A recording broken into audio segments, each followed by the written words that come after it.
Hello friends, how are you? I hope guys you are good. Discuss करेंगे CDP, child psychology या शिक्षा मनोविज्ञान, जो कि आपके लिए REET, UP TET, super TET, S TET, MP TET, D triple S B, KBS, super TET, जो भी टीचिंग एग्ज़ाम होते हैं, जितने भी टीचिंग एग्ज़ाम होते हैं, उन सभी के लिए आपके लिए हेल्पफुल रहेगी। मैराथन सेकंड क्लास होगी, ये फर्स्ट मैराथन हम डिस्कस कर चुके हैं। अगर आप लोगों ने नहीं देखी है तो मैं एक झलक आपको फर्स्ट मैराथन की दिखा देती हूँ, जिसमें हमने 50 क्वेश्चन को डिस्कस किया था। अच्छे तरीके से डिस्कशन हुआ था और इसके अलावा मैंने यहाँ पर पिक्स के थ्रू एंड डायग्राम के थ्रू बहुत अच्छे से आपको समझाने का प्रयास किया था। तो फ्रेंड्स, अगर आप लोगों ने ये फर्स्ट मैराथन नहीं देखी है 50 क्वेश्चन वाली, तो आप इसको ज़रूर देखिएगा, ये बहुत इम्पोर्टेंट है। हर एक क्वेश्चन मैं यहाँ पर इम्पोर्टेंट आपके लिए लेकर आई थी, तो आप लोग देख सकते हैं कितनी महत्वपूर्ण है ये। इसको भी आप लोग अपना प्यार दीजिएगा और ये आपके लिए हेल्पफुल रहेगी। उम्मीद है कि आप लोगों ने देख ली होगी, जिसने नहीं देखी वो जाकर इसको देख सकता है। मैराथन फर्स्ट है सीडीपी की। तो आज हम डिस्कस करेंगे मैराथन सेकंड, जिसमें 51 नंबर क्वेश्चन से हम डिस्कशन करेंगे। 50 क्वेश्चन हमने फर्स्ट मैराथन में डिस्कस किए थे, तो सेकंड वीडियो में हम 51 से डिस्कस करेंगे। ऐसी ही 10 वीडियो मैं आपके लिए लेकर आऊँगी 50 क्वेश्चन की, तो आप आइडिया लगा सकते हैं कि आपका कितना अच्छा मैटर आपके पास तैयार हो जाएगा, कितने अच्छे तरीके से। आप मान लीजिए आपके पास में 500 क्वेश्चंस हो जाएंगे। इन 10 वीडियो में आपके पास 500 क्वेश्चन होंगे और ये वो 500 क्वेश्चन होंगे जो आपकी प्रैक्टिस को बेहतर बनाएंगे, आपके स्कोर को बेहतर बनाएंगे। आप किसी भी टीचिंग एग्ज़ाम की तैयारी कर रहे हैं तो आप बेहतर स्कोर कर पाएंगे इन वीडियोज़ को देखने के बाद। तो गाइज, इन वीडियोज़ को देखना ना भूलें। और अभी मैं फ़िलहाल आपके लिए पर संडे, प्रति संडे आपके लिए वीडियो लेकर आ रही हूँ, एक मैराथन, जैसे कि आज लेकर आई हूँ 12 PM। टाइम आप कमेंट करके बताएंगे कि 12 PM ही रखा जाए या टाइम को चेंज किया जाए, इवनिंग में रखा जाए या नाइट में रखा जाए। जैसे आप लोगों का सुझाव होगा वैसे ही हम टाइम को भी मैनेज करेंगे। तो मुझे कमेंट करके ज़रूर बताना कि आप लोगों को कौन से टाइम पर ये वीडियो चाहिए, उसी के अकॉर्डिंग हम टाइम को चेंज कर देंगे। तो इस वीडियो में 50 क्वेश्चंस टोटल हम डिस्कस करेंगे, तो आपके पास में कंप्लीट 100 क्वेश्चंस हो जाएंगे। इन 100 क्वेश्चंस को डिस्कस मैंने आपके सामने इस तरीके से किया है। 50 क्वेश्चन हम डिस्कस कर चुके हैं और 50 और करेंगे। इतने अच्छे बेहतर तरीके से डिस्कशन करेंगे कि आपके ये 100 क्वेश्चन बहुत अच्छे से कंप्लीट हो जाएंगे और आपको अपने अंदर से एक कॉन्फिडेंस आएगा कि हाँ, आपकी तैयारी बेहतर है इनको लगाने के बाद। तो चलिए वीडियो को हम स्टार्ट कर लेते हैं। और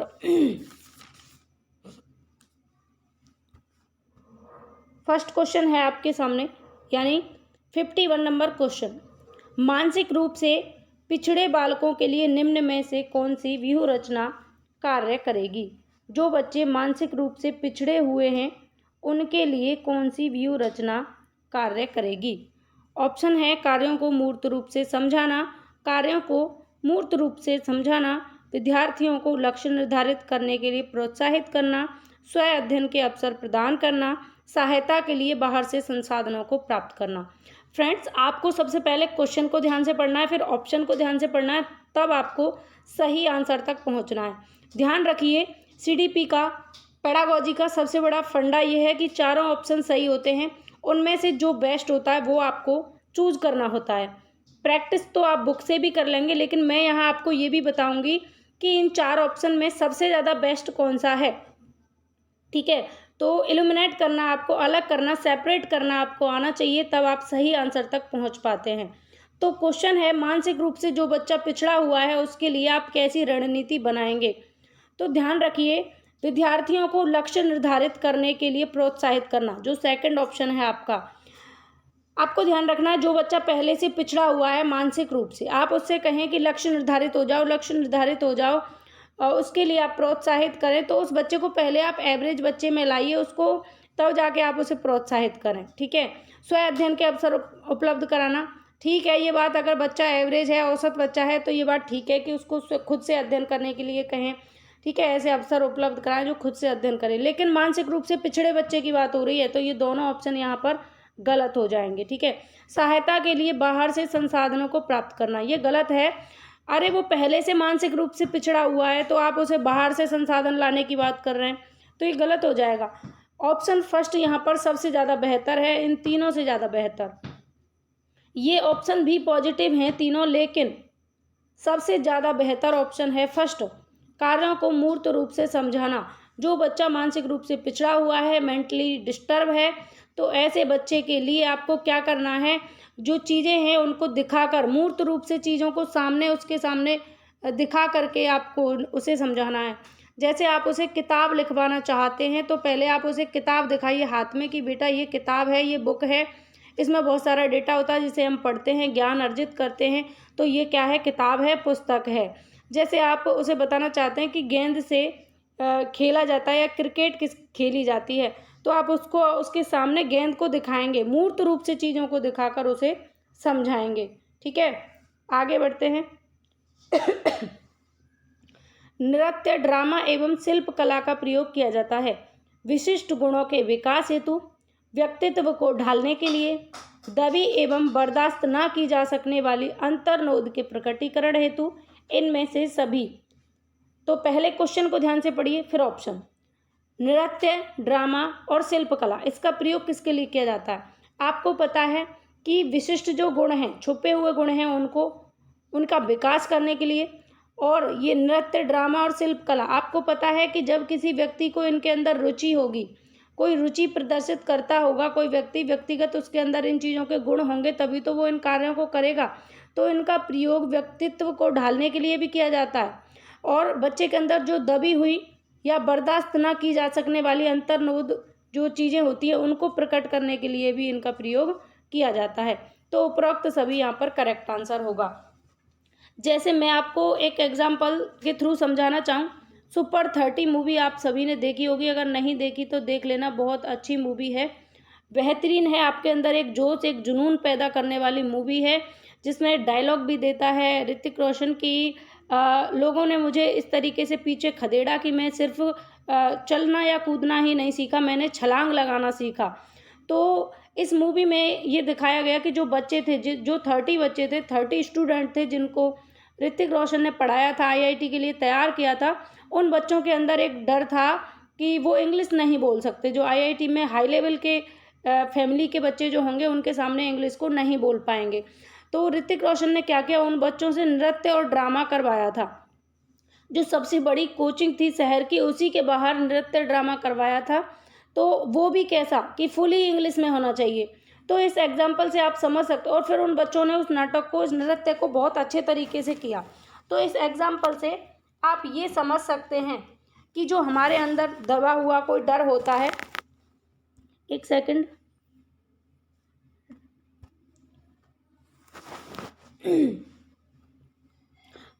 तो इस एग्जाम्पल से आप ये समझ सकते हैं कि हमारे अंदर कोई दबा हुआ डर या फिर बर्दाश्त ना की जा सकने वाली जो अंतर्नोद क्रियाएं होती हैं, अंतर्नोद जो बातें होती हैं, उनके प्रकटीकरण के लिए भी नृत्य, ड्रामा और शिल्पकला का प्रयोग किया जाता है।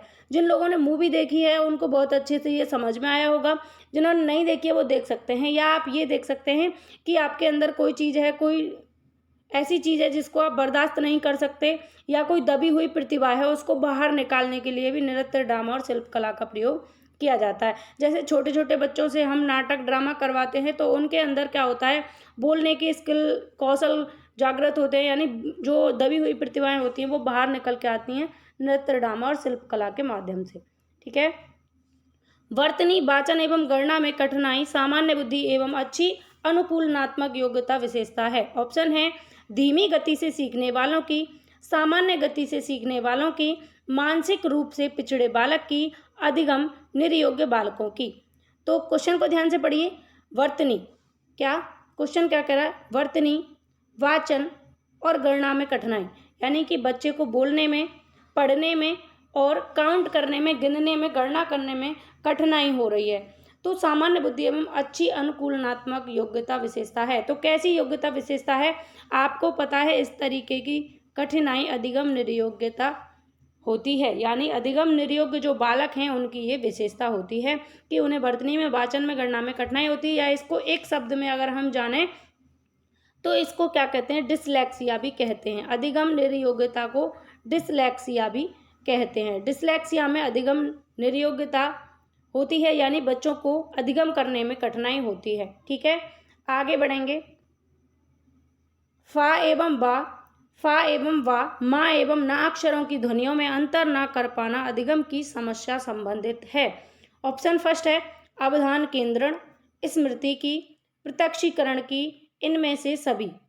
फ्रेंड्स, क्वेश्चन कह रहा है कि जैसे फा है, एक अक्षर बना हुआ है फा और एक अक्षर बना हुआ है वा, एक अक्षर बना है मा और एक अक्षर बना है ना।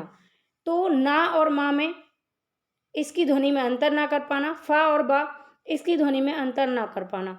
तो ये क्या है, अधिगम की कैसी समस्या है ये?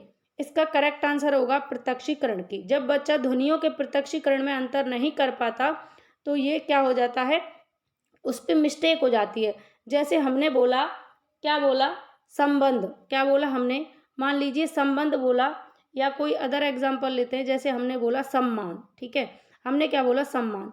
अब लिखना था इस तरीके से, अब बच्चे ने क्या किया, इसको सम्मान कर दिया, क्योंकि उसे माँ और ना में अंतर समझ में नहीं आया, ठीक है। तो ये क्या हो जाएगा, प्रत्यक्षीकरण की समस्या हो जाएगी। निःशुल्क एवं अनिवार्य शिक्षा का बालकों का अधिकार 2009 के अंतर्गत यानी आरटीई एक्ट 2009 के अंतर्गत किसी भी अध्यापक को निम्न में से किस कार्य के लिए नहीं लगाया जा सकता।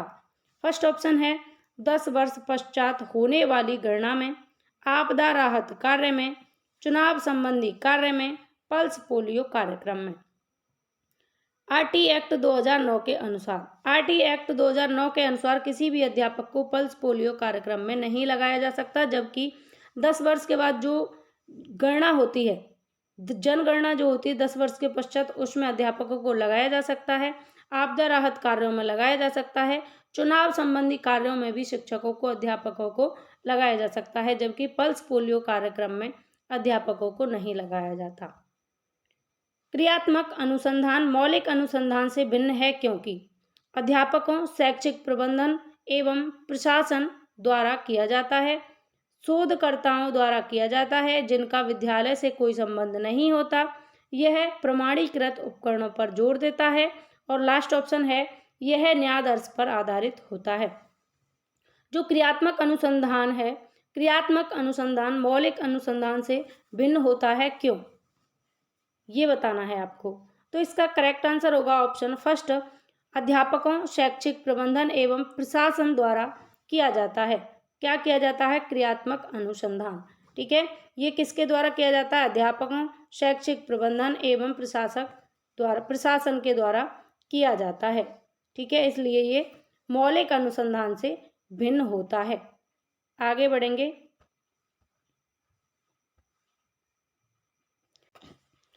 क्रियात्मक अनुसंधान में फर्स्ट ऑप्शन है क्रियात्मक उपकल्पनाओं का निर्माण समस्याओं के कारणों पर आधारित है। सेकंड ऑप्शन है क्रियात्मक उपकल्पनाओं का निर्माण किसी तर्क युक्त विवेक पर आधारित है। थर्ड ऑप्शन है क्रियात्मक उपकल्पनाओं का निर्माण इस प्रकार किया जाता है ताकि उनका सांख्यिकीय सत्यापन किया जा सके। और फोर्थ ऑप्शन है क्रियात्मक उपकल्पनाओं का निर्माण नहीं किया जाता। आंसर क्या होगा इस क्वेश्चन का, ये आपको बताना है। जो क्रियात्मक अनुसंधान होता है उसके लिए कौन सा ऑप्शन सबसे ज़्यादा बेहतर रहेगा। तो यहाँ पर सबसे ज़्यादा बेहतर ऑप्शन की अगर बात करें तो सेकंड ऑप्शन सबसे ज़्यादा बेहतर है। क्रियात्मक उपकल्पनाओं का निर्माण किसी तर्कयुक्त विवेक पर आधारित होता है। आपको पता है क्रियात्मक अनुसंधान जब किया जाता है तो उसका निर्माण तर्क से, यानी आपकी रीजनिंग लगती है, आपके विवेक पर वो आधारित होता है। तो यहाँ सेकंड ऑप्शन आपका करेक्ट होगा। आगे बढ़ेंगे। राष्ट्रीय पाठ्यचर्या की रूपरेखा 2005 में बहुभाषा को एक संसाधन के रूप में समर्थन दिया जाता है क्योंकि बहुभाषा क्या है, एक ही कक्षा में अलग अलग भाषा के बच्चों का होना बहुभाषा कक्षा होती है। तो बहुभाषा को एक संसाधन के रूप में समर्थन क्यों दिया जाता है, ये आपसे पूछा गया है। ऑप्शन है यह तरीका है जिसमें प्रत्येक बालक सुरक्षित महसूस करे। सेकंड है भाषागत पृष्ठभूमि के कारण कोई भी बालक पीछे ना छूट जाए। थर्ड ऑप्शन है यह बालकों को अपने पर विश्वास करने के लिए प्रोत्साहन देगा। और फोर्थ ऑप्शन है इनमें से सभी। तो क्या यहाँ पर आपको कोई भी ऑप्शन गलत नजर आ रहा है? नहीं, यहाँ चारों ही ऑप्शन सही हैं, इसलिए फोर्थ ऑप्शन आपका करेक्ट हो जाएगा। एनसीएफ 2005 इसमें बहुभाषा को एक संसाधन के रूप में माना गया है कि बहुभाषा क्या है, एक संसाधन है, यानी सीखने का एक साधन है। तो यह बालक को सुरक्षित महसूस कराता है, क्योंकि किसी भी बच्चे की भाषा को जब आप वरीयता देंगे तो बच्चा अच्छा महसूस करेगा। और भाषागत जो पृष्ठभूमि है, इसके कारण कोई भी बच्चा पीछे भी नहीं छूटेगा, क्योंकि सभी की भाषा को वरीयता दी जा रही है तो बच्चा पीछे नहीं छूटेगा। मातृभाषा को शिक्षा का आधार बनाने के लिए एनसीएफ 2005 कहता है। यह बालकों को अपने पर विश्वास करने के लिए प्रोत्साहन देगा। बिल्कुल सही है, इसलिए तीनों ही ऑप्शन करेक्ट हैं, तो ऑप्शन डी यहाँ पर आपका सही होगा। क्वेश्चन नंबर 59, निम्नलिखित में से कौन सा तरीका विज्ञान विषय को समझने के लिए उच्च प्राथमिक स्तर पर उपयुक्त नहीं है? ऑप्शन है वस्तुओं का प्रेक्षण करना एवं अवलोकनों को दर्ज करना, सेकंड है रेखा चित्र बनाना, थर्ड है वास्तविक अनुभव प्रदान करना, फोर्थ है अमूर्तता के द्वारा विषय को सिखाना। तो यहाँ क्वेश्चन में पूछा क्या है, सबसे पहले इस बात को देख लेते हैं। क्वेश्चन में नहीं पूछा है कि कौन सा तरीका विज्ञान विषय को समझने के लिए उच्च प्राथमिक स्तर पर उपयुक्त नहीं है। कौन से स्तर पर? उच्च प्राथमिक स्तर पर। तो सभी को पता है, बहुत अच्छे से समझ रहे हैं आंसर क्या है। फिर भी अगर कंफ्यूजन हो तो आंसर पहले मैं आपको बता देती हूँ। आंसर है इसका ऑप्शन फोर्थ, अमूर्तता के द्वारा विषय को सिखाना। अब ये क्यों है, बाकी के क्यों नहीं है, ये देख लेते हैं। वस्तुओं को प्रेक्षण करना व अवलोकनों को दर्ज करना, ये ऑप्शन सही है कि जो अवलोकन किया है उनको दर्ज किया जाए। रेखा चित्र बनाना, विज्ञान विषय को हम किस तरीके से समझाएंगे? रेखा चित्र बनाकर। वास्तविक अनुभव प्रदान करना, बच्चों को जो टॉपिक पढ़ा रहे हैं, जो विषय पढ़ा रहे हैं यानी कि साइंस, उसके प्रति वास्तविक अनुभव उनको प्रदान करना, ये ऑप्शन भी सही है। जबकि अमूर्तता के द्वारा विषय को समझाना, यानी कि जो बच्चा ने देखा ही नहीं है, बच्चा जिसके बारे में जानता ही नहीं है मूर्त रूप से, उसके बारे में आप बता रहे हैं, तो ये ऑप्शन यहाँ पर बेहतर नहीं रहेगा। ठीक है, आगे बढ़ेंगे। निम्न में से कौन सा कथन बहुग्रेड शिक्षण प्रणाली के साथ सहमति नहीं रखता? फर्स्ट ऑप्शन है एक अध्यापक एक समय में एक से अधिक कक्षाओं का प्रबंधन करता है, बैठने की लचीली व्यवस्था, विभिन्न कक्षाओं में एवं एक ही कक्षा में अंतःक्रिया, फोर्थ है विद्यार्थियों का आयु एवं योग्यता के आधार पर समान होना। तो क्वेश्चन में क्या पूछा है, पहले ये देख लेते हैं। कौन सा कथन बहुग्रेड शिक्षण प्रणाली के साथ सहमति नहीं रखता? क्या पूछा है? नहीं रखता। आपको पता है एक अध्यापक एक समय में एक से अधिक कक्षाओं का प्रबंधन करता है, ये बात सही है। बैठने की लचीली व्यवस्था होती है, ये बात भी सही है। विभिन्न कक्षाओं में एवं एक ही कक्षा में अंतःक्रिया, ये बात भी सही है। विद्यार्थियों का आयु एवं योग्यता के आधार पर समान होना, ये बात गलत हो जाएगी बहुग्रेड शिक्षण प्रणाली के अंतर्गत। तो बहुग्रेड शिक्षण प्रणाली इसके साथ सहमति नहीं देती, क्योंकि विद्यार्थियों का आयु एवं योग्यता के आधार पर समान होना ये सत्य नहीं है। क्योंकि आपको पता है एक 5 साल का बच्चा वो चीज़ नहीं जानता जो एक 10 साल का बच्चा जानता है, क्योंकि उनकी आयु में डिफरेंस है। ठीक है, उनकी योग्यता में भी डिफरेंस होगा क्योंकि उनकी आयु में डिफरेंस है। तो आयु एवं योग्यता के आधार पर समान होंगे, ये बात सत्य नहीं है। आगे चलते हैं। खिलौनों की आयु कहा जाता है? ऑप्शन है पूर्व बाल्यावस्था को, पूर्व बाल्यावस्था को, उत्तर बाल्यावस्था को, शैशवावस्था को, इनमें से सभी को। खिलौनों की आयु और खेलने की आयु दोनों में अंतर है। तो खिलौनों की आयु कहा जाता है पूर्व बाल्यावस्था को, और खेलने की आयु या ग्रहो अवस्था या समूह में रहने की अवस्था कहा जाता है उत्तर बाल्यावस्था या बाल्यावस्था को। ध्यान रखना है, खिलौनों की आयु किसे कहा जाएगा? पूर्व बाल्यावस्था को। ठीक है, पूर्व बाल्यावस्था को क्या कहा जाएगा? खिलौनों की आयु। आगे बढ़ें।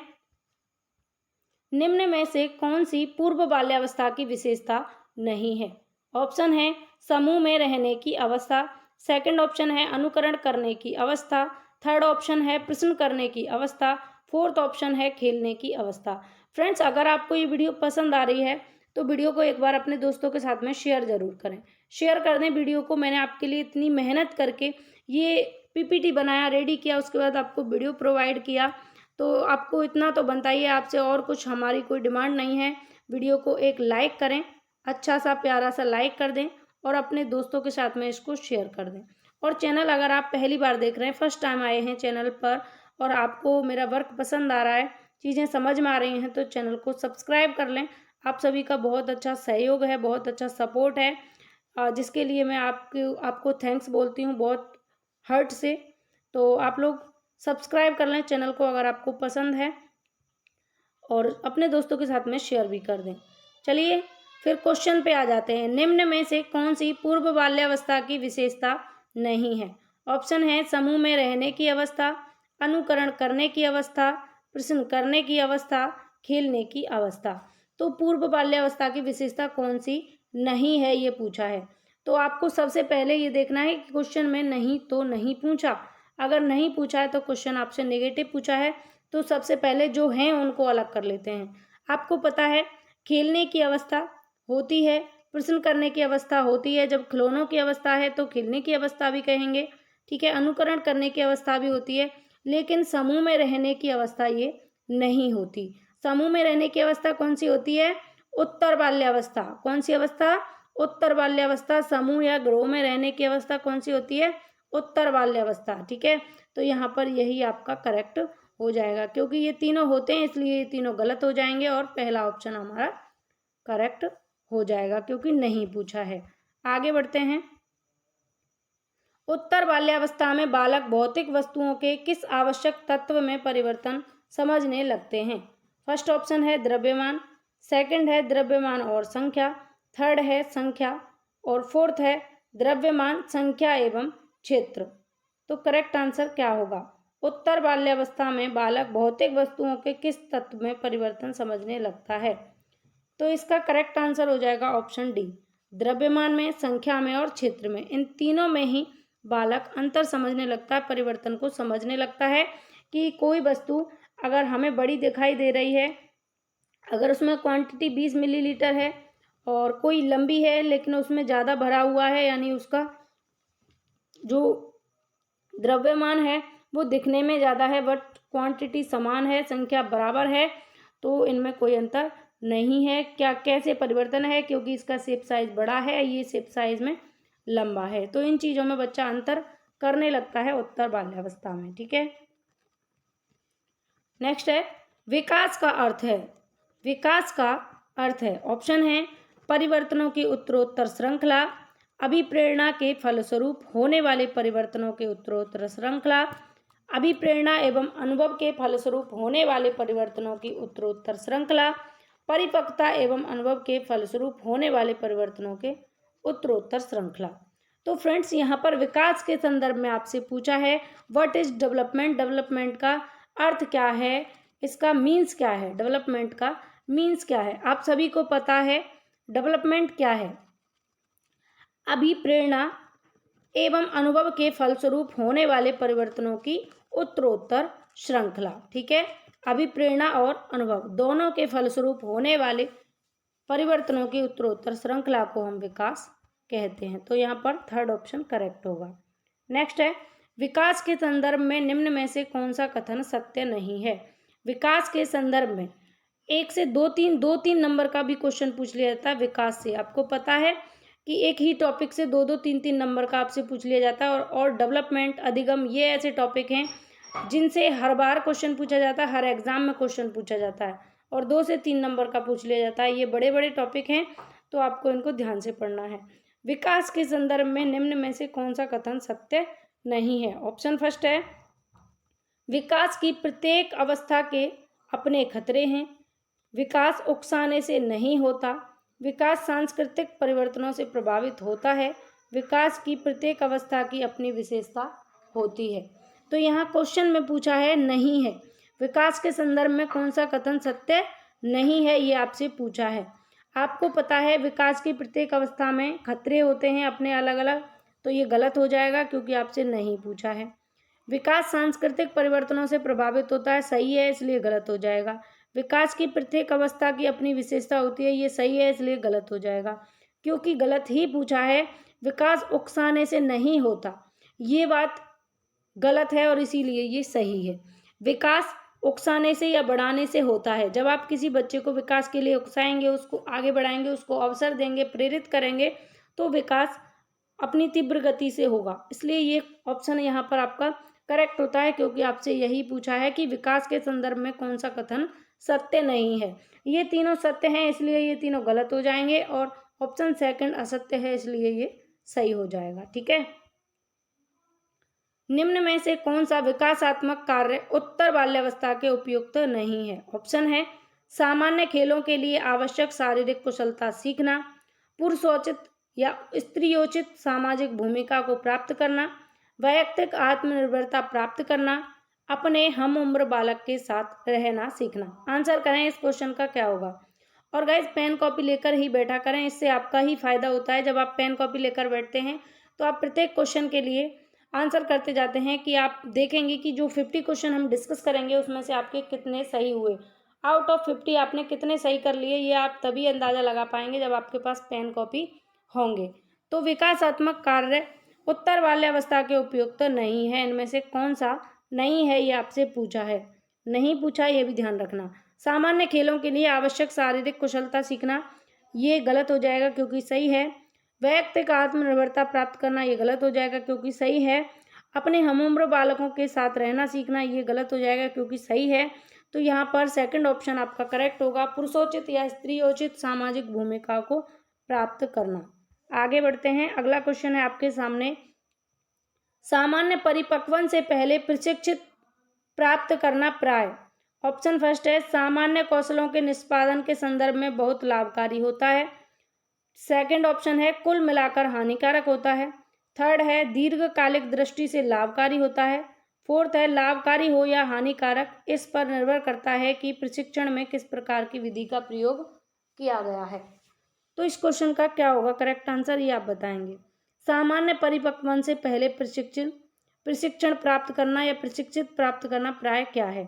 जैसे कि सामान्य परिपक्वन होता है कि किसी बच्चे की एज जितनी है, जैसे 5 ईयर का बच्चा है तो 5 ईयर के बच्चे के परिपक्वता के अकॉर्डिंग हमें किस तरीके से उसे प्रशिक्षित करना है।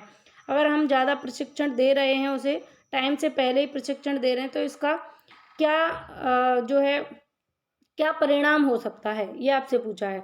तो ऑप्शन यहाँ डी सही होगा, लाभकारी हो या हानिकारक, इस बात पर निर्भर करता है कि प्रशिक्षण में किस प्रकार की विधि का प्रयोग किया गया है। देखिए हानिकारक भी हो सकता है और लाभदायक भी हो सकता है, दोनों ही बातें हैं। क्योंकि अगर कोई बच्चा कम परिपक्व है और उसको आप पहले से ही प्रशिक्षित करना चाहते हैं, तो इसका लाभ भी हो सकता है, हानि भी, पॉजिटिव वे भी हो सकता है, नेगेटिव भी।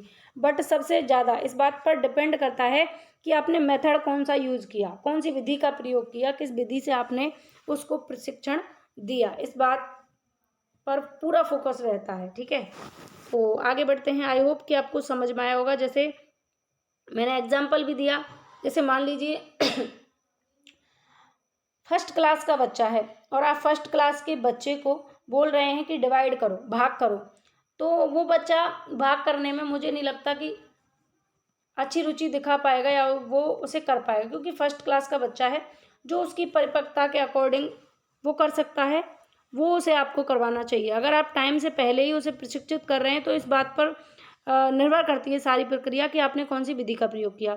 हो सकता है फर्स्ट क्लास का बच्चा डिवाइड कर भी ले, वो इस चीज़ पर ही निर्भर करेगा कि आपने किस तरीके से उसको समझाया, कौन सा मेथड यूज किया, कौन सी विधि का प्रयोग किया।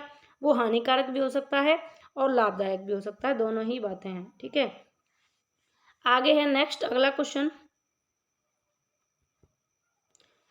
5 वर्ष का राजू अपनी खिड़की के बाहर तूफान को देखता है, बिजली चमकती है और कड़कने की आवाज़ आती है।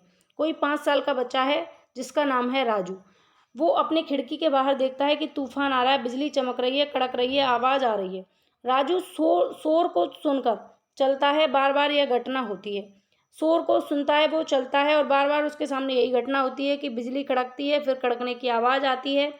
फिर कुछ देर शांति के पश्चात, थोड़ी देर शांति हो जाती है, बिजली शांत हो जाती है, फिर उसके बाद बिजली कड़कती है और राजू बिजली की गर्जना को सुनकर चलता है। राजू का उछलना सीखने के किस सिद्धांत का उदाहरण है। ऑप्शन है शास्त्रीय अनुबंधन, सेकंड है क्रिया प्रसूत अनुबंधन, थर्ड है प्रयत्न एवं भूल, इनमें से कोई नहीं। करेक्ट आंसर इसका क्या होगा, जल्दी से आंसर करेंगे। तो देखो सीधी सीधी बात है कि ये क्वेश्चन आपसे सीधा सीधा कह रहा है क्रिया प्रसूत अनुबंधन, यानी कि जो कुत्ते पर प्रयोग किया था पावलव ने। किसने? पावलव ने पहले घंटी बजाई फिर खाना आया, फिर घंटी बजाई फिर खाना आया, फिर घंटी बजाई फिर खाना आया। उसके बाद कुत्ते के सामने बार बार जब यही क्रिया हुई तो क्या हुआ था, कुछ समय के पश्चात हुआ क्या कि सिर्फ घंटी बजने से ही कुत्ते के मुंह से लार टपक गई। तो ये क्या है, शास्त्रीय अनुबंधन है। उसी प्रकार राजू के सामने क्या हुआ, पहले बिजली कड़की फिर आवाज़ आई, फिर बिजली कड़की फिर आवाज़ आई, शोर हुआ, ऐसे बार बार हुआ। तो उसके बाद में क्या हुआ, थोड़ी देर के बाद कि बिजली कड़की और राजू बिजली की गर्जना सुनकर चलने लगा। ठीक है, तो ये क्या है, शास्त्रीय अनुबंधन है। क्या है, शास्त्रीय अनुबंधन। ठीक है, आगे बढ़ते हैं। सकारात्मक दंड का निम्न में से कौन सा उदाहरण है? ऑप्शन फर्स्ट है मित्रों के द्वारा उपहास, सेकंड मित्रों के साथ समय बर्बाद करना, थर्ड मीन मेक निकालना बंद करना, फोर्थ है इनमें से सभी। सकारात्मक दंड का निम्न में से कौन सा उदाहरण है, ये आपको बताना है। गाइस आप सभी को पता है कि आप मान लीजिए कि आपके 4 मित्र हैं, एक आप हो, ये आप हो, ठीक है, ये आपके मित्र हैं 4। तो ये आपके मित्र आपकी किसी बात पर हंसी मजाक आपका उड़ाते हैं, तो जो हंसी मजाक वो उड़ाते हैं, मित्रों के द्वारा आपका उपहास उड़ाया जाता है, वो सकारात्मक दंड होता है, पॉजिटिव पनिशमेंट होती है। ठीक है, क्योंकि आपको मित्रों की बातों का बुरा नहीं लगता, चाहे वो आपको गाली दे जाएं। ठीक, तो उनकी बातें आपको बुरी नहीं लगती, इसलिए ये कैसा दंड हो जाता है, सकारात्मक। मित्रों की बजाय अगर कोई चलता हुआ आपको गाली दे गया तो आप उसके मुंह हाथ सब तोड़ ताड़ के रख दोगे, लेकिन अगर अब वही बात आपका मित्र बोले, आपका फ्रेंड बोले, आपका दोस्त बोले, तो आप उसको हंसकर टाल देते हो। ये क्या है, सकारात्मक दंड होता है। ठीक है, नेक्स्ट है निम्न में से कौन सा कथन अभिप्रेरणा एक प्रक्रिया के संदर्भ में उपयुक्त नहीं है? सबसे पहले हम नहीं को अंडरलाइन कर लेते हैं। नेगेटिव चीज को आपको अंडरलाइन करना है, क्योंकि नहीं वाले क्वेश्चन में बहुत ज़्यादा गलती होने के चांसेस रहते हैं, जो हमेशा ज़्यादातर स्टूडेंट्स करते हैं। तो मैं नहीं चाहती कि आप भी वही गलती करें, इसलिए आप पहले ही अंडरलाइन कर लें।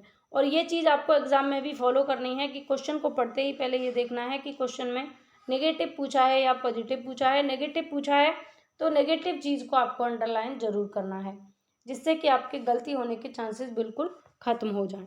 अब ऑप्शन को देख लेते हैं। यह व्यक्ति को लक्ष्य की ओर ले जाता है, यह व्यक्ति की शारीरिक आवश्यकताओं की संतुष्टि करता है, यह मनोवैज्ञानिक आकांक्षा को प्राप्त करने में सहायता करता है, यह व्यक्ति को अप्रिय स्थिति से दूर रखता है। अभी प्रेरणा के बारे में, मोटिवेशन के बारे में आपको बताना है कि मोटिवेशन एक ऐसी प्रक्रिया है जिसमें उपयुक्त नहीं होता। आपको पता है कि मोटिवेशन ऐसी चीज़ है जिसमें आपकी कोई अप्रिय स्थिति भी होती है ना, उससे भी आप प्रेम करने लगते हैं। किसकी वजह से? मोटिवेशन की वजह से। जैसे कोई बच्चा है जिसे पढ़ना बिल्कुल पसंद नहीं है। क्या नहीं पसंद? पढ़ना पसंद नहीं है, लेकिन उस बच्चे को आप किसी तरीके से मोटिवेट कर देते हैं, ऐसे ऐसे उसके सामने परिस्थितियां आप रख देते हैं कि बच्चा मोटिवेट हो जाता है, अभिप्रेरित हो जाता है, तो वही बच्चा पढ़ने में रुचि दिखाने लगेगा और एक दिन अच्छा अचीव आपको करके दिखाएगा। तो ये क्या है, जो अप्रिय स्थिति थी उसके भी पास ले आया क्या? मोटिवेशन। तो यही बात गलत है, इसलिए यही सही हो जाएगी। ठीक है, बाकी की सारी चीज़ें सही हैं, इसलिए ये सारी गलत हो जाएंगी। यह व्यक्ति को लक्ष्य की ओर ले जाता है, बिल्कुल सत्य है। यह व्यक्ति की शारीरिक आवश्यकताओं की संतुष्टि करता है, बिल्कुल सत्य है। यह मनोवैज्ञानिक आकांक्षा को प्राप्त करने में सहायता करता है, बिल्कुल सत्य है। तीनों बात सही है, इसलिए तीनों गलत हो जाएंगी। फोर्थ ऑप्शन गलत है, इसलिए फोर्थ ऑप्शन करेक्ट हो जाएगा। चलिए आगे बढ़ते हैं अगले क्वेश्चन की तरफ। पसंद आ रही हो वीडियो, मज़ा आ रहा है देखने में, तो प्लीज़ जल्दी से शेयर कर दीजिए फटाफट अपने सभी दोस्तों के साथ में। जल्दी से शेयर करें इस वीडियो को। आपका जितना ज़्यादा इस वीडियो में प्यार मिलेगा, नेक्स्ट वीडियो में उतनी ही ज़्यादा बेहतर तरीके से और बना के लाऊंगी। अच्छे अच्छे डायग्राम्स, पिक्सेल्स को ऐड करके आपके सामने मैं यहाँ लेकर आऊँगी। अच्छे तरीके से डिस्कशन करेंगे। और मैं आपको बता दूँ, नेक्स्ट वीडियो आपके लिए ईवीएस की आने वाली है, तो कल आपके लिए ईवीएस की वीडियो आएगी, तो आप लोग तैयार रहिएगा। और आप मुझे कमेंट करके टाइम ज़रूर बताएं कि ईवीएस की वीडियो को शाम को अपलोड किया जाए या फिर 12 PM का टाइम ही सही रहेगा। ठीक है, किसी उद्दीपन के निरंतर दिए जाने से व्यवहार में होने वाला अस्थायी परिवर्तन कहलाता है। ऑप्शन है फर्स्ट अभ्यस्तता, अधिगम, अस्थायी अधिगम या अभिप्रेरणा। तो गाइज यहाँ पर आपको ध्यान रखना है कि जैसे कोई उद्दीपन बार बार दिया जाता है, निरंतर दिया जाता है, तो उससे व्यवहार में क्या हो जाता है, एक अस्थायी परिवर्तन हो जाता है, तो वो क्या कहलाता है? आपको पता है स्थायी परिवर्तन होगा तो अधिगम होगा, अस्थायी अधिगम होगा, नहीं। अभिप्रेरणा होगा, नहीं। ये क्या होता है? अभ्यस्तता। अभ्यस्तता मतलब कोई उद्दीपन अगर निरंतर दिया जाता है जिससे व्यवहार में होने वाला अस्थायी परिवर्तन अभ्यस्तता या आदत कहलाता है। कोई भी उद्दीपन जब बार बार दिया जाता है तो हमें उसकी आदत हो जाती है। हमारे व्यवहार में जो अस्थायी परिवर्तन होता है वो क्या होता है? आदत यानी अभ्यस्तता होती है, हमें उसका अभ्यास हो जाता है। जैसे हमारे पास में ही कई लोग आपने देखे होंगे कि उनका किसी चीज़ का एक डायलॉग बन जाता है तो उसको वो बात बात पर देते हैं, जहाँ ज़रूरत नहीं होती वहाँ भी उसको वो पेल देते हैं। ठीक है, तो इसका मतलब है कि उनको उस चीज़ की आदत हो गई है, ज़बरदस्ती उस चीज़ को वहाँ पे डाल देना वो क्या है? आदत है। वो कोई डायलॉग हो सकता है या कोई आपकी कोई वैसी किसी कार्य को करने की आदत हो सकती है। ठीक है, आगे बढ़ते हैं। विद्यार्थियों की अभिवृत्तियों में परिवर्तन के लिए निम्न में से किस विधि का प्रयोग अध्यापक को नहीं करना चाहिए? विद्यार्थी जो हैं उनकी अभिवृत्तियों में परिवर्तन आप करना चाहते हैं तो आपको कौन सा मेथड यूज नहीं करना है? ऑप्शन फर्स्ट है दबाव से किसी बात या विचार के लिए राजी करना। सेकंड है किसी विचार को दोहराना अथवा दृढ़तापूर्वक व्यवहार। थर्ड ऑप्शन है किसी प्रशंसनीय व्यक्ति के द्वारा समर्थन एवं स्वीकृति। फोर्थ है संदेश के साथ साहचर्य स्थापित करना। कौन सा यहाँ पर ऑप्शन गलत है? आपको पता है क्योंकि पूछा आपसे यह है कि अध्यापक को कौन सा व्यवहार नहीं करना चाहिए, यानी कि अभिवृत्तियों में आप परिवर्तन करना चाहते हैं तो किस मेथड का आपको प्रयोग नहीं करना चाहिए, ये आपसे पूछा है। ठीक है, तो गाइज यहाँ पर करेक्ट आंसर हो जाएगा ऑप्शन फर्स्ट, दबाव से किसी बात या विचार के लिए राजी करना। विद्यार्थियों की आप अभिवृत्तियों में परिवर्तन करना चाहते हैं तो आपको क्या नहीं करना है कि बच्चों पर प्रेशर नहीं डालना है किसी बात को किसी विचार को मनवाने के लिए, यानी कि किसी बात किसी विचार के लिए आप उन्हें एग्री करना चाहते हैं तो उसके लिए आपको उन पर कोई भी दबाव कोई प्रेशर नहीं डालना है। ठीक है, तो यहाँ फर्स्ट ऑप्शन आपका करेक्ट हो जाता है। आगे बढ़ेंगे। उपलब्धि अभिप्रेरक के संबंध में निम्न में से कौन सा कथन सही है? क्वेश्चन में क्या पूछा है? कौन सा कथन सही है? ऑप्शन फर्स्ट है उपलब्धि अभिप्रेरक जीवित रहने के लिए आवश्यक है। सेकंड ऑप्शन है यदि व्यक्तिगत क्षमताओं की संतुष्टि महत्वपूर्ण है तो उपलब्धि अभिप्रेरक को विकास प्रेरक कहा जा सकता है। यदि व्यक्तियों के मध्य प्रतियोगिता पर बल है तो उपलब्धि अभिप्रेरक सामाजिक अभिप्रेरक कहा जा सकता है। इनमें से सभी। तो आपको उपलब्धि अभिप्रेरक के संबंध में ये बताना है कि कौन सा सही है, कौन सा सत्य है, कौन सा करेक्ट है। तो आपको पता है कि यहाँ सभी ऑप्शन सही हैं, इसलिए ऑप्शन डी करेक्ट हो जाएगा, क्योंकि उपलब्धि अभिप्रेरक जीवित रहने के लिए आवश्यक है। बिल्कुल सही बात है। अगर आप सोच लें कि उपलब्धि, आपको पता है कि आप उपलब्धियों के अकॉर्डिंग मतलब उपलब्धियों के लिए ही जीते हैं। जैसे क्षेत्र सिद्धांत कहता है, किसका है? कुर्ट लेविन का। कुर्ट लेविन का क्षेत्र सिद्धांत ये कहता है जैसे ये क्षेत्र है, पूरा हमारा एनवायरनमेंट है, हमारे आसपास का दायरा है, एरिया है, यानी वातावरण है, इसके अंदर फंसा है कोई व्यक्ति तो उसका पूरा जीवन निकल जाता है इस पर्यावरण के साथ में, इस एनवायरनमेंट के साथ में संघर्ष करते करते। किसके लिए? उपलब्धि के लिए। तो उपलब्धि क्या है? उपलब्धि अभिप्रेरक क्या है? जीवित रहने के लिए आवश्यक है। यदि व्यक्तिगत क्षमताओं की संतुष्टि महत्वपूर्ण है तो उपलब्धि अभिप्रेरक को विकास प्रेरक कहा जा सकता है। बिल्कुल सही है।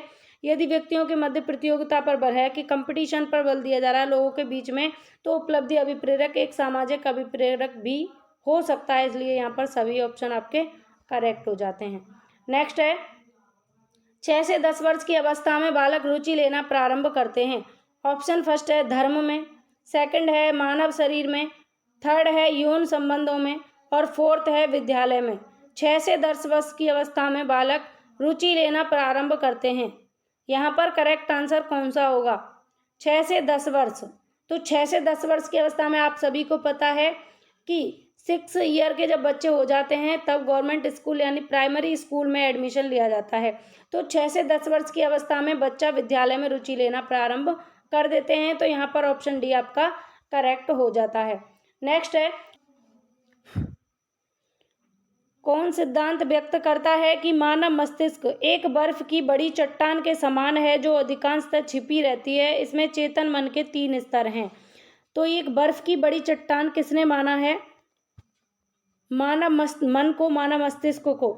इसमें चेतन मन के 3 स्तर बताए हैं। ऑप्शन फर्स्ट है गुण सिद्धांत, प्रकार सिद्धांत, मनोविश्लेषणात्मक सिद्धांत या व्यवहारवाद सिद्धांत। तो मानव मस्तिष्क को एक बर्फ की बड़ी चट्टान माना है किसने? मनोविश्लेषणात्मक सिद्धांत। इसके अंतर्गत मानव का जो मस्तिष्क है इसको एक बर्फ की बड़ी चट्टान के समान माना है, जिसका अधिकांश भाग क्या होता है? छुपा हुआ रहता है। ये सिद्धांत किसने दिया? मनोविश्लेषणात्मक सिद्धांत ये सिगमंड फ्राइड ने दिया, और इन्होंने चेतन मन अचेतन मन के 3 स्तर बताए थे। ठीक है, अचेतन मन के 3 स्तर बताए थे, जिसमें इन्होंने कहा था कि जो अधिकांश भाग ढका हुआ रहता है मन का, इसमें हमारी अतिरिक्त इच्छाएं दमित रहती हैं। ठीक है, आगे बढ़ते हैं। कुछ लोगों का कहना है कि जब बालकों को गुस्सा आता है तो वह खेलने के लिए चले जाते हैं जब तक कि पहले से अच्छा महसूस नहीं करते। उनके व्यवहार में निम्नलिखित में से कौन सा प्रतिरक्षा तंत्र प्रतिलक्षित रहता है? तो फर्स्ट ऑप्शन है प्रक्षेपण, विस्थापन, प्रतिक्रिया निर्माण या उदात्तीकरण। कुछ बच्चे होते हैं, जैसे मम्मी ने चांटा मारा तो उनको गुस्सा आया, वो खेलने के लिए चले गए, जब तक कि वो पहले से बेटर महसूस नहीं करने लगते तब तक घर पे अंदर आते ही नहीं हैं। तो ये कौन सा प्रतिरक्षा तंत्र है? अपने मन को कंट्रोल करने का, अपने आप को समायोजित करने का कौन सा प्रतिरक्षा तंत्र ये होगा? प्रक्षेपण होगा, विस्थापन होगा, प्रतिक्रिया निर्माण होगा या उदात्तीकरण होगा? तो इस क्वेश्चन का करेक्ट आंसर होगा विस्थापन। कि उसे जहाँ पर समस्या हो रही है, जिस चीज़ से समस्या हो रही है, क्यों गुस्सा आ रहा है घर पे मम्मी की वजह से, तो घर से बाहर निकल जाओ, बात खत्म। थोड़ी देर जब मन शांत होगा, अच्छा हो जाएगा तो वापस आ जाएंगे। तो बच्चे ने क्या किया? खुद को समायोजित करने के लिए रक्षा युक्ति किसका प्रयोग किया? प्रतिरक्षा का। तो यहाँ पर सेकंड ऑप्शन आपका करेक्ट होता है। अगला है समायोजन से तात्पर्य स्वयं का विभिन्न परिस्थितियों में अनुकूलन करना है ताकि संतुष्ट किया जा सके। ऑप्शन है दूसरों को, प्रेरकों को, उद्देश्यों को, आवश्यकताओं को। समायोजन से तात्पर्य, समायोजन क्या है? जैसी परिस्थिति उसके अनुकूल खुद को ढाल लेना ही समायोजन है। तो इससे तात्पर्य क्या है? स्वयं का विभिन्न परिस्थितियों में अनुकूलन करना ताकि संतुष्ट किया जा सके। किसको? दूसरों को बिल्कुल नहीं, प्रेरकों को नहीं, उद्देश्यों को नहीं, आवश्यकताओं को। ऑप्शन डी आपका करेक्ट होता है। हम समायोजन क्यों करते हैं? आवश्यकताओं के अकॉर्डिंग। मान लीजिए कि हमें अगर विद्यालय जाने की आवश्यकता ही नहीं है तो हम विद्यालय में समायोजन क्यों करेंगे? सपोज दैट हमें कोचिंग की ज़रूरत नहीं है, सारी चीज़ें हमें यूट्यूब पे फ्री में उपलब्ध हो रही हैं, तो हम कोचिंग जाने के लिए समायोजन क्यों करेंगे? क्यों जाएंगे फालतू में ही, जब हमें आवश्यकता ही नहीं है। आवश्यकता किसकी है? यूट्यूब की। तो हम यूट्यूब के साथ में समायोजन करेंगे ना। तो हमें जहाँ ज़रूरत होगी, जो आवश्यकताएँ होंगी, उन्हीं के अकॉर्डिंग हम समायोजन करते हैं। ठीक है, जैसे आपकी क्लास में मान लीजिए 50 बच्चे हैं, 50 बच्चों में आपको ज़रूरत किन की है? जो 10 बच्चे ऐसे हैं जो पढ़ते हैं, बाकी के 40 बच्चे आपकी क्लास में ऐसे हैं जो बिल्कुल बातचीत करने आते हैं और फालतू की बकवास करते हैं। तो आपको उन 40 की आवश्यकता ही नहीं है। ठीक है, उन 40 की आपको आवश्यकता ही नहीं है, तो आप उनके साथ समायोजन क्यों करेंगे? क्या मतलब पड़ रहा है? इन 10 की आपको ज़रूरत है, जो पढ़ने वाले हैं, इनके साथ आप समायोजन करेंगे। इनके साथ अगर आपको ऐसा लग रहा है कि उनकी कुछ आदतें आपको ठीक नहीं लग रही, तो उनमें भी आप समायोजन करेंगे, क्योंकि आप उनके साथ में रहना चाहते हैं, उनकी आपको क्या है? आवश्यकता है। तो जहाँ आवश्यकता होती है वहीं आप समायोजन करते हैं, वरना आप समायोजन नहीं करते। ज़रूरत ही क्या है, फालतू में क्यों करें? ठीक है, नेक्स्ट है निम्न में से कौन सा व्यवहार भावनात्मक बाधा को प्रदर्शित नहीं करता? फर्स्ट ऑप्शन है बाल अपराध, सेकंड है कमजोरों को डराने वाला, थर्ड है भगोड़ापन और फोर्थ है स्वालीनता। तो व्यवहार भावनात्मक बाधा को प्रदर्शित नहीं करता। कौन सा व्यवहार है ऐसा जो भावनात्मक बाधा को प्रदर्शित नहीं करता? ये आपसे पूछा है। बाल अपराध है, कमजोरों को डराने वाला है, भगोड़ापन है या स्वालीनता है। आपको पता है भावनात्मक बाधा बाल अपराध में भी होगी, कमजोरों को डराने में भी होगी, भगोड़ेपन में भी होगी, जबकि स्वलीनता में नहीं होती। खुद में लीन रहना, स्वलीनता का मतलब है खुद में लीन रहना। कोई बच्चा होता है जो खुद में ही लीन रहता है, उसे सिर्फ अपने कामों से मतलब है। वो पढ़ रहा है तो सिर्फ अपने अपने से मतलब है, उसे ये नहीं है कि मैं ये पढ़ रहा हूँ, तू भी पढ़ ले, तू भी पढ़ ले, तू भी पढ़ ले, न्योता देता फिर रहा है। नहीं, खुद में लीन है, यानी अंतर्मुखी बच्चा है, खुद से मतलब है उसको, तो वो भावनात्मक बाधा को प्रदर्शित नहीं करता। ठीक है, आगे बढ़ेंगे। निम्न निशक्त बालकों की शिक्षा के लिए प्रावधान किया जा सकता है। जो निशक्त बच्चे हैं उनकी शिक्षा के लिए प्रावधान किया जा सकता है। समावेशित शिक्षा द्वारा, मुख्य धारा में डालकर, समाकलन द्वारा, इनमें से कोई नहीं। जो निःशक्त बच्चे हैं उनकी शिक्षा के लिए क्या प्रावधान किया जा सकता है? आप सभी को पता है इंक्लूसिव एजुकेशन यानी समावेशित शिक्षा के द्वारा निःशक्त बच्चों को पढ़ाया जा सकता है, यानी ऐसी कक्षा जिसमें सभी तरह के बच्चे इंक्लूड होंगे, प्रतिभाशाली भी होंगे, उसमें औसत बच्चे भी होंगे, जिसमें निर्योग्य बच्चे और विशिष्ट बच्चे भी इंक्लूड होंगे। समावेशी शिक्षा का मतलब ही है सभी तरह के बच्चों को इंक्लूड करके शिक्षा कराना। आगे है, निम्न में से कौन सी मानसिक मंदता की विशेषता नहीं है? ऑप्शन फर्स्ट है बुद्धि लब्धि का 25 से 70 के मध्य होना, धीमी गति से सीखना एवं दैनिक जीवन की क्रियाओं को कर पाना। थर्ड है वातावरण के साथ अनुकूलन में कठिनाई होना, अंतर्वैयक्तिक संबंधों का कमजोर होना। तो यहाँ आपसे पूछा है मानसिक मंदता की विशेषता नहीं है। क्या पूछा है? नहीं। सबसे पहले आपको ध्यान रखना नेगेटिव पूछा है। तो बुद्धि लब्धि का 25 से 70 के मध्य होना ये है, इसलिए गलत हो जाएगा। धीमी गति से सीखना एवं दैनिक जीवन की क्रियाओं को कर पाना, ना कर पाना, दैनिक जीवन की क्रियाओं को ना कर पाना होगा ये, ठीक है। तो ये एक सेकंड, हाँ, दैनिक जीवन की क्रियाओं को ना कर पाना ये होगा, इसलिए ये क्या हो जाएगा? गलत हो जाएगा। वातावरण के साथ अनुकूलन में कठिनाई, वातावरण के साथ अगर अनुकूलन में कठिनाई हो रही तो मानसिक मंदता की निशानी है, इसलिए ये गलत हो जाएगा। अंतर्वैयक्तिक संबंधों का कमजोर होना, ये चीज़ मानसिक मंदता की निशानी नहीं है, इसलिए ये सही हो जाएगा।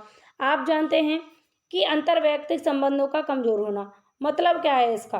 अगर किसी बच्चे के अंतर्वैयक्तिक संबंधों का कमजोर होना मतलब कि किसी के साथ में अंतर्वैयक्तिक संबंध नहीं बना पाता, वैयक्तिक विभिन्नताओं की वजह से होता है।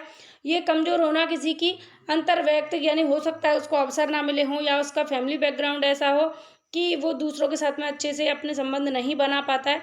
तो अंतर्वैयक्तिक संबंधों का कमजोर होना ये मानसिक मंदता की निशानी नहीं है, इसलिए यही आपका करेक्ट हो जाएगा। नेक्स्ट है आपके सामने, विद्यार्थियों के मानसिक स्वास्थ्य को बनाए रखने के लिए निम्न में से कौन सा तरीका सबसे महत्वपूर्ण है? ऑप्शन फर्स्ट है सह शैक्षिक क्रियाओं का प्रावधान, सेकंड ऑप्शन है अभिव्यक्ति की स्वतंत्रता, थर्ड है रुचियों की भिन्नता, फोर्थ है अध्यापक की भूमिका एवं विद्यालय वातावरण। विद्यार्थियों के मानसिक स्वास्थ्य को बनाए रखने के लिए कौन सा तरीका सबसे महत्वपूर्ण है, ये आपसे पूछा है। अगर कोई बच्चा है उसके आप मेंटल हेल्थ को अच्छा बना के रखना चाहते हैं तो आपको सबसे ज़्यादा बेहतर तरीका कौन सा लगेगा? तो इसमें अध्यापक की भूमिका होगी और विद्यालय का वातावरण, दोनों ही चीज़ें इंक्लूड होंगी, तभी आप ये काम कर सकते हैं। तो यहाँ ऑप्शन आपका फोर्थ करेक्ट हो जाएगा।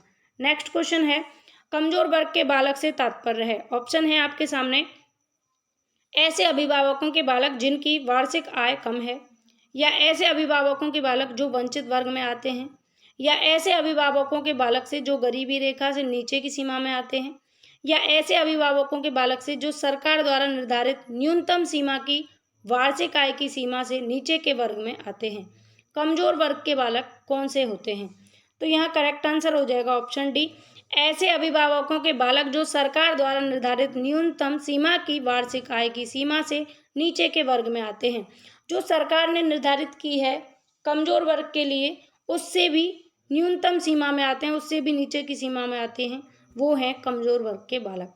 नेक्स्ट है, शिक्षा का अधिकार अधिनियम 2009 में निर्दिष्ट किया गया है कि कक्षा 1 से कक्षा 5 तक सभी कक्षा 1 से कक्षा 5 तक यदि प्रवेश दिए गए विद्यार्थियों की संख्या 200 से अधिक है तो विद्यार्थी अध्यापक अनुपात होगा।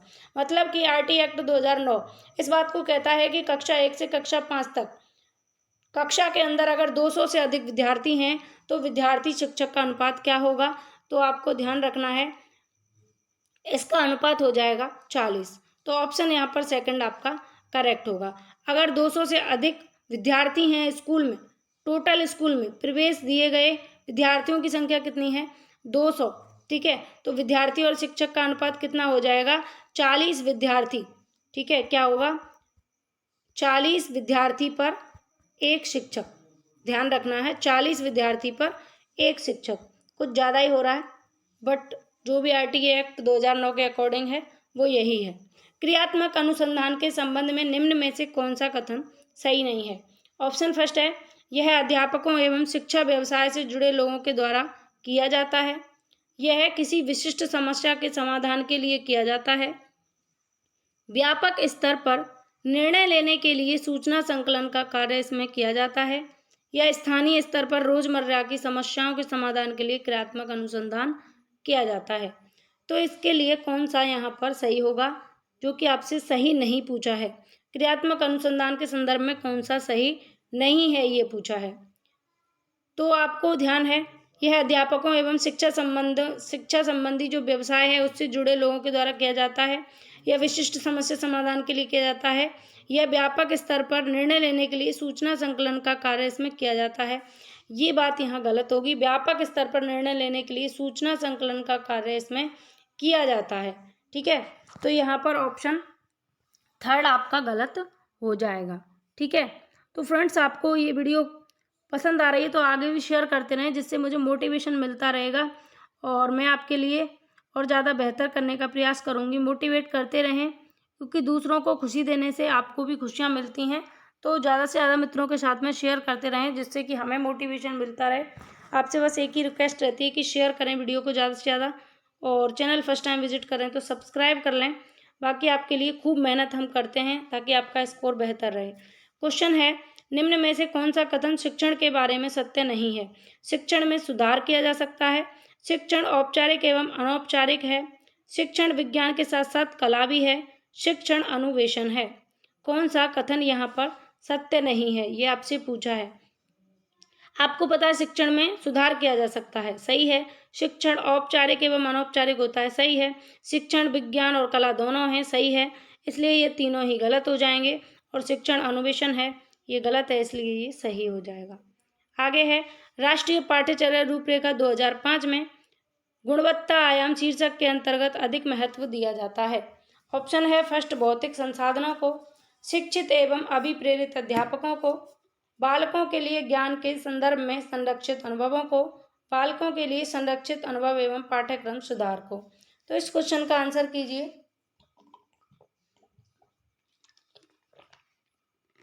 क्या होगा इसका करेक्ट आंसर? राष्ट्रीय पाठ्यचर्या की रूपरेखा 2005, एनसीएफ 2005 में गुणवत्ता आयाम शीर्षक के अंतर्गत महत्व दिया जाता है। तो आपको पता है यहाँ पर कौन सा ऑप्शन करेक्ट होगा। तो यहाँ ऑप्शन फोर्थ सबसे ज़्यादा बेहतर है।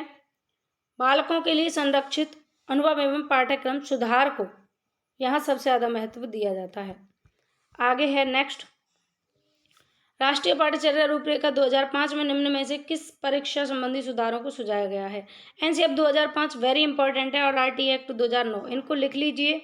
आरटीई एक्ट 2009 और एनसीएफ 2005 ये दोनों ही टॉपिक, आरटीई एक्ट 2009 और एनसीएफ 2005 ये दोनों ही बहुत इंपॉर्टेंट टॉपिक हैं। इनको बहुत अच्छे तरीके से मैंने चैनल पर भी डिस्कस किया है, अगर आप लोगों ने नहीं देखा है तो आप देख सकते हैं। कक्षा 10 की ऐच्छिक परीक्षा, सेकंड ऑप्शन है विद्यालय शिक्षा की विभिन्न अवस्थाओं पर राज्य स्तर की परीक्षा संचालन, थर्ड है प्रतियोगी प्रवेश परीक्षाओं को इच्छित, और फोर्थ ऑप्शन है इनमें से सभी। एनसीएफ 2005, एनसीएफ 2005 इनमें से किस परीक्षा संबंधी सुधारों को सुझाया गया। इसमें आपको पता है 10th क्लास की ऐच्छिक परीक्षा, फर्स्ट ऑप्शन आपका करेक्ट होगा। कक्षा 10 की ऐच्छिक परीक्षा रखी गई है एनसीएफ 2005 के अकॉर्डिंग। कक्षा 10 जो कि बोर्ड की क्लास है, ये ऐच्छिक परीक्षा रखी गई है। ठीक है, आगे है, दबाव को कम करने एवं परीक्षाओं में सफलता के लिए आवश्यक है। ऑप्शन फर्स्ट है कम अवधि की परीक्षाओं में अंतरण, सेकंड है विद्यालयी शिक्षा की विभिन्न चरणों में परीक्षाओं का आयोजन, थर्ड है वार्षिक एवं अर्धवार्षिक परीक्षाएं, फोर्थ है विभिन्न परीक्षाओं के लिए विभिन्न एजेंसियों की स्थापना। तो दबाव को कम करने एवं परीक्षाओं में सफलता के लिए कौन सा यहाँ ऑप्शन करेक्ट होगा। प्रेशर अगर बना हुआ है आपके ऊपर, स्टूडेंट्स के ऊपर, तो उसको कम करने के लिए और जितने भी एग्जाम्स होते हैं उनमें सक्सेस आपको मिल सके, इसके लिए क्या आवश्यक है। तो आपको पता है आपने डीएलएड बीटीसी जो भी किया हो, मैंने डीएलएड किया है, डीएलएड बीटीसी एक ही बात है उर्फ, ठीक है, यानी बीएड अलग आपके लिए क्या होगा, बीएड या बीटीसी। तो मैंने बीटीसी किया यानी डीएलएड किया। तो मुझे पता है कि हर 6 महीने में सेमेस्टर वाइज एग्जाम होते हैं, 4 सेमेस्टर होते हैं, जिसमें आपको कम अवधि की परीक्षाओं का अंतरण होता है, यानी कि फर्स्ट ऑप्शन आपका करेक्ट होगा। यानी 6-6 महीने में आपके एग्जाम्स होते हैं। तो उससे क्या होता है, आपका जो पाठ्यक्रम है वो बट जाता है, अलग अलग पार्ट में बट जाता है, जिससे आपको परीक्षाओं में सफलता भी मिलती है और आपके ऊपर जो दबाव होगा वो भी कम हो जाएगा। मान के चलिए कि जो 6-6 महीने में परीक्षाएं होती हैं, यानी कि 4 बार आपकी परीक्षाएं होती हैं, फर्स्ट सेमेस्टर, सेकंड, थर्ड और फोर्थ। अगर चारों ही सेमेस्टर के पाठ्यक्रम को आपसे कह दिया जाए कि एक साथ पढ़िए, तो आपके ऊपर दबाव नहीं बन जाएगा, प्रेशर नहीं बन जाएगा। तो उस प्रेशर को कम करने के लिए और आप एग्जाम में सफलता पा सकें, इसके लिए ज़रूरी है कम अवधि की परीक्षाओं में अंतरण रखा जाए। आगे बढ़ते हैं। मूल्यांकन का उद्देश्य है, ऑप्शन फर्स्ट है बालकों को धीमी गति से सीखने वाले एवं प्रतिभाशाली बालकों के रूप में लेबल करना, बिल्कुल नहीं होना चाहिए। जिन बालकों को उपचारात्मक शिक्षा की आवश्यकता है उनकी पहचान करना, ठीक लग रहा है। अधिगम की कठिनाइयों एवं समस्या वाले क्षेत्रों का पता लगाना, ये भी ठीक लग रहा है। उत्पादक जीवन जीने के लिए शिक्षा किस सीमा तक तैयार कर पाई है का पुष्ट पोषण करना, ठीक है। तो यहाँ आप देखेंगे कि सबसे ज़्यादा बेहतर ऑप्शन कौन सा है। जिन बालकों को उपचारात्मक शिक्षा की आवश्यकता है उनकी पहचान करना, ये नहीं होगा, क्योंकि ये क्या हो जाएगा, निदान करना हो जाएगा। ये तो बिल्कुल ही गलत है। फर्स्ट, अधिगम की कठिनाइयों एवं समस्या वाले क्षेत्रों का पता लगाना, ये क्या होगा, निदान होगा। जबकि उत्पादक जीवन जीने के लिए शिक्षक किस सीमा तक तैयार कर पाए, इसका पुष्टि पोषण करना ही मूल्यांकन का उद्देश्य होता है। मूल्यांकन का उद्देश्य होता है कि हमने जो पढ़ाया है वो अब तक बच्चा कितना समझ पाया है और आने वाले जीवन में बच्चा उत्पादक जीवन जीने के लिए किस हद तक तैयार है, शिक्षा कितनी हद तक तैयार कर पाई है, ये जान पाना ही क्या है, मूल्यांकन का उद्देश्य है। नेक्स्ट है, प्राथमिक विद्यालयों के बालकों के लिए निम्न में से किसे बेहतर मानते हैं। ऑप्शन फर्स्ट है वीडियो अनुरूपण, सेकंड है प्रदर्शन, थर्ड है स्वयं के द्वारा किया गया अनुभव और फोर्थ है इनमें से सभी। जो इनमें से सभी मारेंगे वो गलत कर चुके हैं, सॉरी, उनका 1 नंबर जा चुका है। करेक्ट आंसर होगा ऑप्शन थर्ड, स्वयं के द्वारा किया गया अनुभव। प्राथमिक विद्यालयों के बालकों के लिए सबसे ज़्यादा बेहतर माना जाता है जो खुद से बच्चे अनुभव लेते हैं, वो सबसे ज़्यादा बेहतर माना गया है। एग्जाम में इसी को करेक्ट माना गया आयोग के द्वारा, तो यही आपका करेक्ट हो जाएगा। आगे बढ़ते हैं। और ये जितने भी क्वेश्चन हैं किसी ना किसी एग्जाम में पूछे गए हैं, प्रीवियस ईयर क्वेश्चंस हैं इसमें इंक्लूड, तो आपके लिए बहुत इंपॉर्टेंट है। आपके बेस को तैयार करेंगे, आप जांच पाएंगे कि आपकी तैयारी कितनी बेहतर है। तो इनको ध्यान से देखिए और एक बार में वीडियो अगर कंप्लीट अच्छे से समझ में नहीं आई तो इसको दोबारा देखिए, बहुत हेल्पफुल है। इसका फर्स्ट पार्ट जरूर देखिएगा, उसमें मैंने बहुत अच्छे तरीके से आपको डिस्कस किया है। क्वेश्चन है 1930 ईस्वी से भारत में कौन सी प्रवृत्ति का प्रचलन हुआ है। ऑप्शन फर्स्ट है मनोविज्ञान का अध्ययन, बाल विकास का अध्ययन, थर्ड ऑप्शन है प्रारंभ बुद्धि परीक्षणों का अध्ययन, ये प्रारंभ ऊपर होगा, बाल विकास का अध्ययन प्रारंभ, थर्ड ऑप्शन है बुद्धि परीक्षणों का अध्ययन प्रारंभ और फोर्थ है इनमें से कोई नहीं। तो आपको पता है 1930 ईस्वी में क्या हुआ था, बाल विकास का अध्ययन प्रारंभ हो गया था। 1930 में बाल विकास का अध्ययन प्रारंभ हो गया था, तो ऑप्शन यहाँ पर सेकंड आपका करेक्ट होगा। नेक्स्ट है, किस सिद्धांत की मान्यता है कि ज्ञान या अधिगम की प्राप्ति किसी समस्या की समग्रता के साथ तर्क व समाज के उपयोग से होती है। तर्क व समाज के उपयोग से होती है। ऑप्शन फर्स्ट है गेस्टोल्ट, अभिक्रमित अनुदेशन, शास्त्रीय अनुबंधन या अन्वेषण। कौन सा सिद्धांत इस बात को कहता है, तो इसका करेक्ट आंसर हो जाएगा गेस्टोल्ट। गेस्टोल्टवादी सिद्धांत का ये मानना है कि ज्ञान अधिगम की प्राप्ति की किसी समस्या की समग्रता के साथ तर्क और समझ होगा। ये तर्क और समझ इन दोनों के उपयोग पर निर्भर करता है। आपको पता है गेस्टोल्टवादियों ने कौन सा सिद्धांत दिया था, कॉलर ने सूझ और अंतर्दृष्टि का सिद्धांत। सूझ और अंतर्दृष्टि का सिद्धांत कहता है कि कोई भी समस्या हमारे सामने समग्र होनी चाहिए, कंप्लीट होनी चाहिए, होलिस्टिक वे में होनी चाहिए। जब तक समस्या पूरी नहीं होगी उसका समाधान नहीं होगा।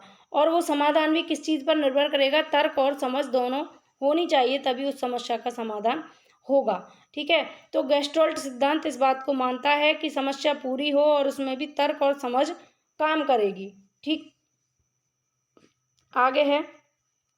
और ये गेस्टोल्ट सिद्धांत जो था, सूझ का सिद्धांत या अंतर्दृष्टि का सिद्धांत, ये कॉलर ने वनमानुष पर प्रयोग किया था, जो कि एक सुल्तान नाम का वनमानुष था, उस पर ये प्रयोग किया था। एक कमरे में बंद करके ऊपर केले लटका दिए थे और कमरे के अंदर छड़ी और बॉक्स रख दिया था, जिसमें जो वनमानुष था सुल्तान, उसने अपना तर्क लगाकर अपनी समझ के द्वारा पहले बॉक्स रखा, फिर छड़ी ली और तब किले तोड़कर खाए थे।